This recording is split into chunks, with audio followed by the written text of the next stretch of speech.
I'm like, wait, how do you spell kale? It's kale? Kale is how they say it in the book. How do you say it? Chol? Hi, everyone. Welcome to my bed. I am your host, Brooke Averick. Today, we're going to be talking about all of our favorite Romantasy audiobooks on Audible. This is Between the Sheets. Joining me today is outdoor adventurer, faithful winner of the Traders, and Romantasy fanboy, Dylan Efron. Hey, Dylan. Hey. Welcome to my bed. This is the comfiest interview I've ever done. I'm really happy to have you. I'm just going to ask you some Romantasy questions. Let's do it. It's my favorite genre. Kind of warm us up. How did you get into Romantasy? What was the first one that you listened to? It was ACOTAR. I did enjoy it, but I was also really critical of it. It's the first good intro into Romantasy for me. It is, and I think that you're being really bold, and people will really appreciate that criticism, because I know a lot of people feel that way about ACOTAR. I think the romance is really good, but the fantasy world, that's where there could be some room for improvement. That was it. And look, I'm coming from fantasy, where I love that world building and the plot. Oh my gosh, there's so many moments where it's like the map's on the table, they're ready to go into battle, but then she bumps into his junk and he's rock hard and they have to have sex for 2 scenes. See, and I didn't mind that. See, I do. It needs to be earned. Yeah, the audio version of that is really something special. It's a lot, and I take pride in this, that I listen to these books when I'm doing everyday things. I'm at the gym listening to Romantasy and so no, then as you should be. Yes, exactly. So when a scene like that comes on, it can be a little jarring. Yeah, I totally understand that. On the elliptical, just completely boring. But no one knows. No one knows. That's the best thing about Getting it. a good poker face and I'm sweating because I'm at the gym. Yeah, that's the only reason. Okay, so the Traders, which you were on, which is so fun, has kind of a fantastical vibe to it. A little bit. Which Romantasy that you've listened to reminds you of Traders the most? I wouldn't say Romantasy, but have you listened to Lies of Locke by Scott Lynch? No. They're best friends that do a lot of heists, and it's all about conniving and outwitting people.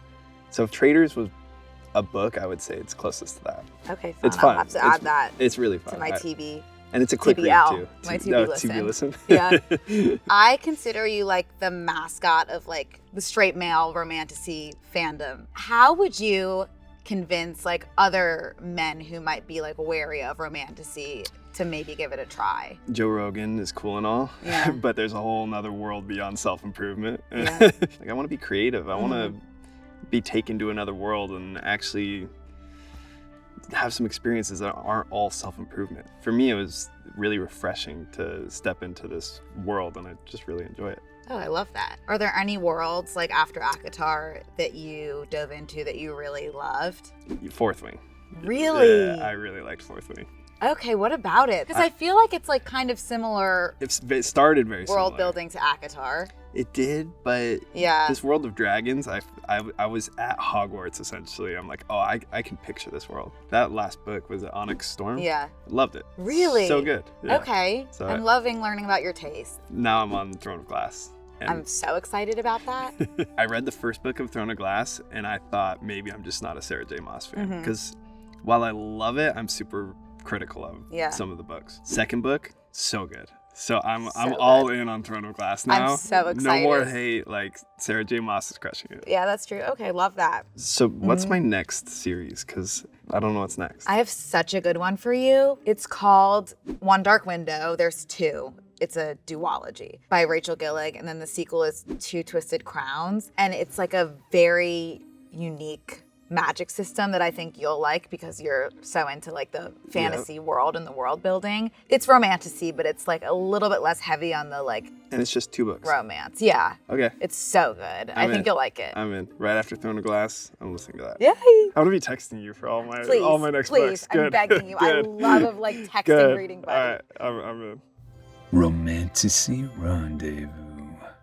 Dylan, we're going to play one of my favorite games. I love games. I'm going to give you a situation that has happened in a Romantasy audiobook, and you're going to tell me how you would react, and then I'm going to tell you how the character actually reacted in the audiobook. Oh, let's do it. Okay, ready? I've been training for this. On a foreign planet, you've just discovered that an all-female brigade you were proud to be a part of has been traded to the Suvan alien government for weapons. The most fearsome and brutal alien warrior, Dross, has informed you that you are now his wife. You are horrified, furious, and absolutely freezing cold, by the way.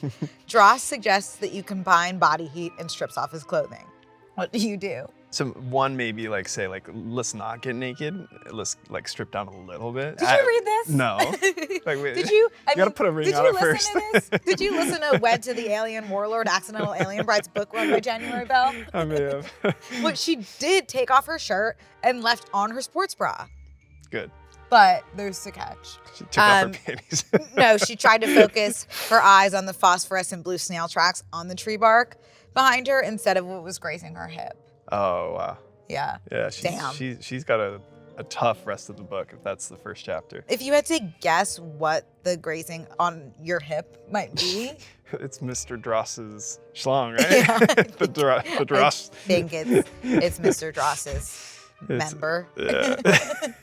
You just know it's like 4 foot long in this species. It's like an alien warlord. Come on. Yeah. Okay, here's the next one. You are a witch who has recently become a brand new goddess. You're riding on horseback through the forest with both your husband and your old love when you hear a velvety voice and see 2 familiar, dashingly handsome faces from your past. The god of lust who makes you forget your husband and the god of death, your first real crush. So I guess that's like 4. 4 right now.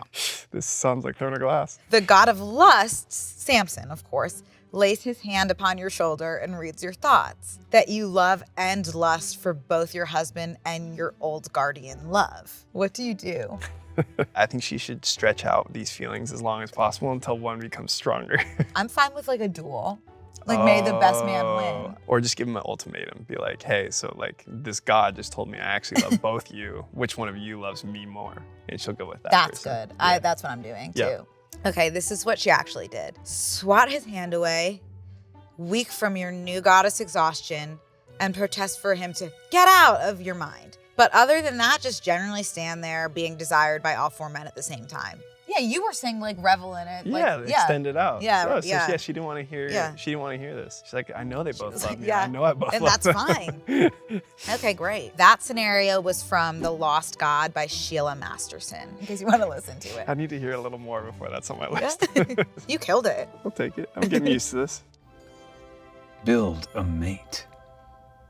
We are going to kind of build our perfect romantasy crush / mate. All right. I'm going to give you some categories and you're going to tell me kind of like what you look for in a mate. Okay. Species wise, like what are you thinking? Like fae, human, werewolf, etc. Fae is so like overdone at this point. Can I be boring and say human? Like, yeah. I don't want a demon. Maybe okay, here's I'm going mostly human, but like she might turn into an elf on a full moon or something. Okay, I think I'm gonna be overrated and just do fae because everyone I've ever loved has been a fae. That's true. Half human, half fae is the sweet spot. That's the sweet spot. That is the sweet spot. Okay, appearance-wise, like what are you thinking with hair color, eye color? Big eyes for sure. Okay. Big green eyes. Like Zooey Deschanel, big eyes. Yeah. Okay. And like the pointy ears a little bit. Just like they when they come out, they're like, oh, she is part elf. Yeah. Let's do tall. Like taller than you? No, about my height.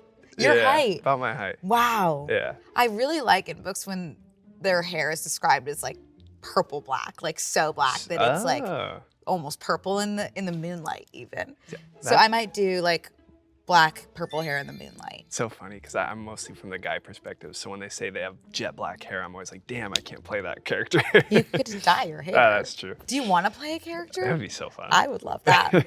I kind of like brown eyes. Like I think that they're underrated. Yeah, if especially with the jet black hair, it's like very like brown. Neutral and like obviously my mate's like so handsome that like something to bring him back down to earth. What about like silver or something though? That's like scary. too like monster. Yeah. What about like outfit? Are you interested in like a velvet look or like armor? Yeah, like could be hot. Yeah, armor could be hot, but like still shows the curves and stuff. It's like curvy armor, like shoulder pads. Yeah. For outfit, I'm also gonna do armor, but like the fighting leathers. Yeah. Okay, personality.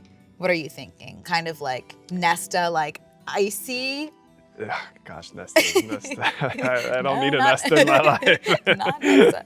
I like she was like royalty, Mm-hmm. and I'm so not royalty, and I like force her to be like a slumdog with me. Uh-huh. So she's like, wow, there's like this, hanging with Dylan's so much more fun than these like fancy dinners. You've thought about this. Yeah, he doesn't even put napkins on his lap when he eats. What about like her fighting levels? Like, do you want like badass, like could save you? Sword or do you play. want sword play? Yeah, sword play. Yeah. Also, I'm interested in sword play. Mm-hmm. Yeah, I just want someone who's like very much like a protector to the point where it's maybe like a little bit overbearing. alarming. Yeah. Yeah, and then I can be like, babe. And is this like a if you can two-handed call. sword this guy has? Like Yeah. a big sword that no one else can swing? It's exactly like passed down from generation to Yeah, generation. okay. Like only like the highest of the Fae Yeah, can access okay. this sword. It doesn't answer to anyone else but me. I'm getting like Zayden vibes. Yeah, a little sure, bit, whatever. yeah. Okay, what about like power/ability? Like thought reading, like, highly intelligent. I think that's the most important quality. She's got to be smart. Yeah. Yes, let's go. Smarter than intelligence. you? Yeah, smartest person, and they're still with me. That's Yeah. a good sign. Obviously, like my mate is also smart, but I think I want to be the smarter one. He's smart in a different way. He's smart, in a different but way. like it gets overshadowed because he's so loyal that he'll like So loyal. It's Yeah. like almost like, that come he- on, have a little fun, Yeah, loosen yeah. up. What would you name your mate? Kind of like that romantasy style of name. Like maybe it starts with an Yeah. X. Yeah. You probably wouldn't be able to pronounce it if you're reading it. Well, do you have yours already? I always could kind of go to Resand because he's Yeah. my mate. So maybe like Reese. I think she would have a super proper name, something with a C and some Yeah. S's. That's very But then, princess. like, I would never call her that, of course. Like, Never. never. No, I you would guys ca- have your own language. Yeah, I would call her something that's so off-putting, but she would love it. Yeah. Snookums is kind of good. You're going with Snookums for Yeah, a let's nickname? go with Snookums as the nickname for now. Okay. That's my work in progress. So Okay. That's gonna change throughout this draft. Okay, so right now, Snookums, and we'll come back to it. Yep. Dylan, thank you so much for playing these games with me. This is amazing. I had the best time. Yeah, I don't get to talk romantasy with many people. This so. was really a treat.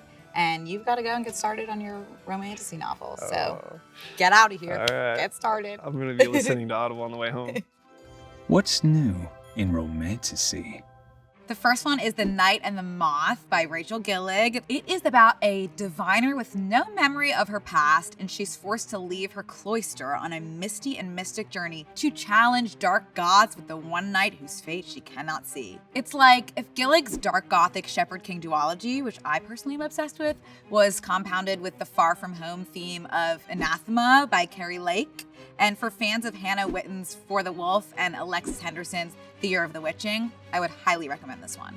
The next one is The Wrong Witch to Hex With by Molly Harper, an Audible original narrated by the one and only Teddy Hamilton. So this one's about the youngest of three Sea Witch sisters who meets a handsome non-believer newcomer who inherits his family's ghost tour business on the little island that she calls home. It's like if Harper's Mystic Bayou series traveled on up to the Midwest and swirled around with the very secret society of irregular witches by Sangu Mandana. Check it out if you're okay sacrificing some spice for cozy enchanted vibes. The last recommendation I have for you is Psycho Shifters by Jasmine Moss. This one's about a warrior monster shifter who's bunking at boot camp with her 3 tattooed horned roommates / trainers. It's like if the dark humor and sarcasm of Seven Blades in Black by Sam Sykes mashed up with the Harrow Fair series by Catherine Ann Kingsley and a reverse harem. If it's for you, highly encourage you check it out. That's all for now. My headphones are calling, but if you liked what you heard today, you're gonna wanna come back for the next episode.